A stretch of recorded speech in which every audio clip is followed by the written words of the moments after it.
మరి దైవ సన్నిధిలో పశువులు వాసడం అన్నది ఒక రకంగా అదృష్టమైన ఆమె ముక్తి కోసం వెళ్లి ప్రాణాలని ఇచ్చినటువంటి పరిస్థితి. దాని మీద తిరుపతి తిరుమల దేవస్థానం కూడా మేము ప్రగాఢమైనటువంటి సానుభూతిని తెలియజేస్తూ ముఖ్యమంత్రి గారు వెంటనే స్పందించి మేము ఏం చేయాలని నిర్ణయం తీసుకుని లోపుకునే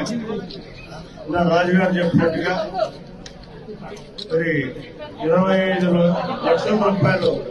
ఆ కుటుంబానికి నష్టపరిహారం ఇవ్వాలని, మరి దైవ సన్నిధిలో పశువులు వాసడం అన్నది ఒక రకంగా అదృష్టమైన ఆమె ముక్తి కోసం వెళ్లి ప్రాణాలని ఇచ్చినటువంటి పరిస్థితి. దాని మీద తిరుపతి తిరుమల దేవస్థానం కూడా